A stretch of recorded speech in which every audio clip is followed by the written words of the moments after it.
अस्सलाम वालेकुम दोस्तों। मुहासिबे मामूल सुबुह जो सवेर उथी पंहिंजा चणा लगाया ऐं साइकिल ते तैयार थी पंहिंजे चौक तरफ़ रवानो थियुसि ऐं चौक तरफ़ वञी रहियो हुउसि त अॻियां मुंहिंजा ग्राहक आहिनि अब्दुल क़ादिर ऐं अब्दुल हफ़ीज़ काज़ी।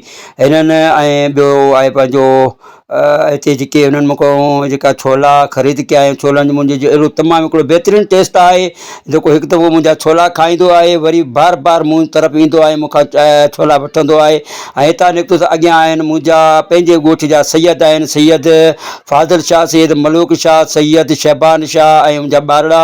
ऐं मूंखां जेॾी महिल छोला वठणु ईंदा आहिनि रोज़ जा मुंहिंजा ई पका ग्राहक आहिनि, मूंखां 100 जा 50 जा 150 जा 200 जा छोला वठंदा रहंदा आहिनि। तमामु बहितरीनु मुंहिंजा छोला आहिनि ऐं टेस्ट हिन जो तमामु बहितरु आहे। हिन में जेको मां चाट विझंदो आहियां, ऐं चाट जेको हिकु दफ़ो चाट चखंदो आहे त ॿीहर बि मूंखे चवंदो आहे त तमामु ज़बरदस्त चाट आहे। ऐं हेॾां जेको मलूक शाह जो फर्ज़ंद शहबान शाह उहो बि चए पियो त तूं हमेशह असां सैयदनि खे फुरींदो आहीं, असां सैयद जूं दायूं वठंदो कर, खिले पियो, मज़ाक करे पियो। बहरहाल उनखे बि मूं चयो त बाबा हीअ रियात समूह ॾिना। अॻियां मां हिन पंहिंजो ॻोठ जेका निकिरी अॻियां क़ाइमदीन कॉलोनी जी तरफ़ रवानो थियो त रस्ते में बीठल मुंहिंजा पंहिंजा ग्राहक हुआ पंहिंजे ॻोठ जा, उन्हनि खे मूं सलाम ॾिनो। हुन सलाम जे जवाब अॻियां वियुसि, अॻियां मिलियो चाचो बिलंद कलोड़नि जो ॻोठु, यानी क़ाइमदीन कलोड़ जो ॻोठु। वरी हिकिड़ो स्कूल बि आहे जिते ॿारड़ा ई पंहिंजे ॻोठ जा ॿारड़ा स्कूल कोन पढ़ंदा आहिनि। ऐं परियां अचे पियो शफ़ीक अहमद कलोड़ो, इन जा ॿारड़ा बि स्कूल कोन पढ़ंदा आहिनि। मूं हिन खे हिदायत कई तव्हांजे ॻोठ में वॾो मशहूरु स्कूल आहे, प्राइमरी, पंहिंजे ॿारनि खे स्कूल में तालीम ॾियारो। पोइ बि आवारो घुमंदा आहिनि। पोइ बि हिते मुंहिंजी ग्राहकी तमामु ॾाढी शुरू थी वई ऐं मूंखां जेके हुनजे पंहिंजे ॻोठ जा जेके ॿारड़ा नियाणियूं सभु मूंखां छोला वठणु शुरू थी विया ऐं 50 जा 20 जा 30 जा। उते अचानक हिकिड़ो ॿियो बि फेरी वारो अची वियो, रिक्शे वारो अची वियो ऐं हुनखे मूं ॾिसी मुंहिंजो अंदरि सड़ी वियो। पर रोज़ीअ जो मालिक अलाह आहे, पोइ बि अलाह मूंखे रोज़ी ॾिए पियो, छो त मुंहिंजे छोलनि जेको टेस्ट आहे उहो परे परे ते मशहूरु आहे। तमामु मूंखां माण्हू ॻोल्हे मुंहिंजा छोला खाईंदा आहिनि ऐं हू बि मूं ॾांहुं निहारे पियो। आख़िर मां हिन ॻोठ मां रवानो थियुसि ऐं हिन जा छोला उते जो उते पिया रहिया, हिन जा छोला कोन हलिया। ऐं मां हिन ॻोठ खां चकर ॾेई वरी पंहिंजो उबारे सिटी तरफ़ रवानो थियुसि। रस्ते में चए थो हाजी जुनिस चाचड़, उनजे ॻोठ तरफ़ हुनजा जेके ॿारड़ा आहिनि, जेके काकड़ियूं आहिनि, उहे मूंखां छोला उन्हनि वरिता ऐं हुननि छोला वठी अञा मां बीठो हुयुसि त मतां हाजी जुनिस पाण बि अची वियो। हाजी जुनिस मूंखे विहारण जे लाइ चयो ऐं मूंखे चांहि बि पीआरे, मूंखां हाल अहिवाल वरिता पंहिंजे ॻोठ जा, पंहिंजे ड्रामनि बाबति पुछा कई, कहिड़ो ड्रामो हले थो, कीअं हले थो, सारा हाल अहिवाल मूंखां पुछा कंदो आहे रोज़ु। ऐं मूं हुनजी चांहि पीती। हुनखां पोइ त मां रवानो थियुसि। अॻियां अचे थो मलकनि जो ॻोठ। जी हाँ दोस्तो, मां तव्हां दोस्तनि खे मलकनि जो ॻोठ वठी हलां थो, जिते आहे असांजो मोहम्मद सलीम मलिक जो नंढिड़ो।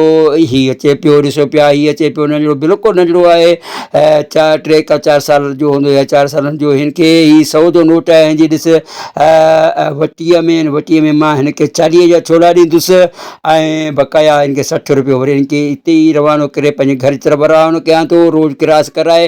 ऐं हुन खां पोइ अॻियां अचे थो पैगंबरनि जी, यानी की धौंदुनि जो ॻोठ। जीअं गाजी धौंदू जो ॻोठ अचां थो, उते जेके धौंदू छोकिरा आहिनि मुंहिंजा पका कस्टमर आहिनि, उतां चकर ॾिनो त उते हिकिड़ो मुंहिंजो भाइटियो अची वियो, रबनवाद कलोड़ जो पुटु, जेको आइस्क्रीम खपाए पियो। उन बि मूंखां 20 रुपए जा चणा वरिता, तमामु बहितरीनु चणा वठी करे हू बि ख़ुशि थी हलियो वियो। उते वेठल पहलवान धौंदू जो पुटु, जी हाँ पहलवान धौंदू जो पुटु जेको आहे, हुन बि मूंखां 20 रुपए जा चणा वरिता। ऐं हिनजी हिकिड़ी वॾी आदत इहा आहे त हीअ चवंदा मूंखे चाट ज़्यादा विझी ॾींदो कर, छो त आउं खाईंदो बि चाट जे करे तोखां चणा आहियां। यानी की मूं चाट इलाही सरो चाट विझी ॾिनो, 20 रुपए जा चणा ॾिना।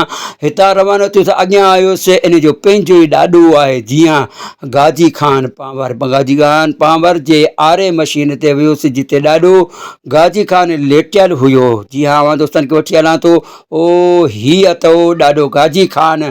अस्सलाम वालेकुम ॾाॾा गाजी खान। हिन जो जवाबु ॾिनो, वालेकुम सलाम। उते मुंहिंजा पोटा बीठल हुया, हीअ आहे अली गुल ऐं गुल हसन ही। ऐं उते ॿियो आहे असांजो ॿिया बि दोस्तनि जा वेठल, हुननि खे मूं चणा ॾिना। ऐं हीअ ख़ालिद आहे असांजो भाउ, हिन बि असांखां चणा यानी की छोला वरिता, बहितरीनु छोलनि जो टेस्ट। वरी चवंदा आहिनि ईंदो कर। अॻियां आयुसि मुमताज़ अली पावर जे आरे मशीन ते, हुते वेठल दोस्त जेके हुआ हुननि मूंखां छोला वरिता। ही मुमताज़ अली भाभी छोला मुंहिंजा खाए पियो, मुंहिंजो ग्राहक आहे ऐं हिनखे बि तमामु मुंहिंजो जेके छोलनि जो टेस्ट वणे थो। अॻियां असांजो पंहिंजो पुराणो दोस्त आहे इब्राहिम यानी बिरोई दोंदो वीचारो ॾाढो बीमार थी पियो आहे, हिनखे ज़हर बह जो थोरो आर्ज़ो आहे, हिनखे अॼु खई वञनि पिया रानीपुर, हिनखे सिहतमंदी जी दुआ कयो। अॻियां आयो सिटी उबाड़ो शहर में, जिते मुंहिंजो हीउ पुराणो ग्राहक आहे अरशद सोलंकी, ऐं परियां पोयां बीठल आहे फ़िदा हुसैन रिंद साहिबु, हीअ बि मुंहिंजो ग्राहक आहे, हिनखे बि मां रोज़ु सलाम ॾींदो आहियां, हिन जे अॻियां गुज़रंदो आहियां। दोस्तो मूं हीअ आहे मुनू असांजो, हीअ बि मुंहिंजो ग्राहक आहे। मुंहिंजा चणा बिल्कुलु ख़तमु थी विया, ऐं बाक़ी तरफ़ निहारे पियो ऐं बाल्टी आहे बिल्कुलु ख़ाली। अवां दोस्तनि खे मुंहिंजो वीडियो कीअं लॻो, पसंदि आयो आहे त मुंहिंजे वीडियो खे लाइक शेयर कयो, कमेंट कयो। वरी महिरबानी मिलो त ॿिए वीडियो जे लाइ, तेसीं ते इजाज़त, अल्लाह हाफ़िज़।